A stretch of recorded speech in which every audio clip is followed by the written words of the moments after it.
নমস্কার বন্ধুরা, মৌসুমী হেসেল থেকে মৌসুমী। আশা করি তোমরা সবাই ভালো আছো, আমিও ভালো আছি। আজকে আমি তোমাদের নিরামিষ তরকারি করে দেখাবো কুমড়ো আলু পুঁই শাক দিয়ে। দেখো এখানে কুমড়ো আছে, পুঁই শাক আছে আর আলু আছে। আমি সব সবজিগুলো একবারে কেটে ভালো করে ধুয়ে নিয়েছি। আর ফোড়নে কি দিচ্ছি দেখো, 5 ফোড়ন, একটা শুকনো লঙ্কা ফাটিয়ে নিয়েছি আর নিয়েছি কাঁচা লঙ্কা চিড়ি। তোমরা যদি ইউটিউব থেকে দেখো তাহলে অবশ্যই সাবস্ক্রাইব করতে ভুলবে না।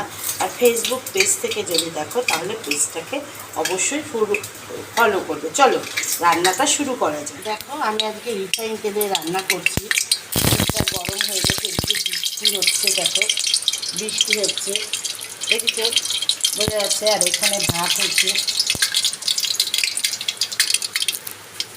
দেখো আমি দিয়ে দিচ্ছি 5 ফোড়ন, শুকনো লঙ্কা আর কাঁচা লঙ্কা ফোড়নে দিয়ে দিলাম। দিচ্ছি জলগুলো কড়াইতে এসে পড়ছে বলেই ছাড়ছে। আর এখানে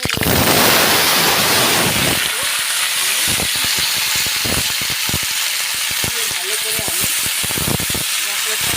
কী কী মশলা নিয়েছি, ধনের গুঁড়ো, হলুদের গুঁড়ো, জিরের গুঁড়ো আর স্বাদ মতন চিনি আর নুন। চলো মশলাগুলো সবজিগুলোর মধ্যে দিয়ে দিই। সবজিগুলো একটু আমি মিশিয়ে তোমাদের দেখিয়ে দিচ্ছি। দেখো আজকে কিন্তু নিরামিষ কুমড়ো, পুঁই শাক আর আলু দিয়ে একটা তরকারি করে দেখাবো। এবার মশলাগুলো আমি জল দিয়ে আর রেডি করলাম না, দিয়ে দিলাম। এবার ভালোভাবে আমি সব মশলাগুলো মিশিয়ে নিচ্ছি কুমড়ো, আলু আর পুঁই শাকের সঙ্গে। যেহেতু নিরামিষ সেই কারণে আমি শুকনো লঙ্কা ব্যবহার করছি না, কাঁচা লঙ্কা পেস্ট দিয়ে দিলাম। কাঁচা লঙ্কা অল্প আমি চিড়েও দিয়েছিলাম। এবার কাঁচা লঙ্কাটা দিয়ে ভালো করে আমি মিশিয়ে নিচ্ছি।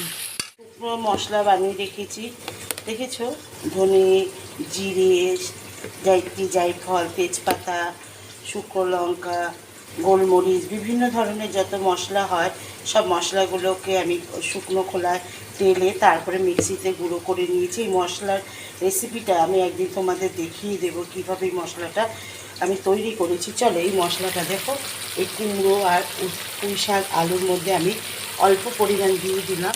এতে টেস্টটা খুব সুন্দর আসে, ব্যালেন্স হয়। এবার আমি একটু মিশিয়ে তোমাদের দেখিয়ে দিচ্ছি। কুমড়ো, পুঁই শাক আর আলু দিয়ে যে আমি নিরামিষ তরকারিটা করলাম, এই নিরামিষ তরকারিতে এই মশলাটা দিলে খুবই সুন্দর স্বাদ হয়।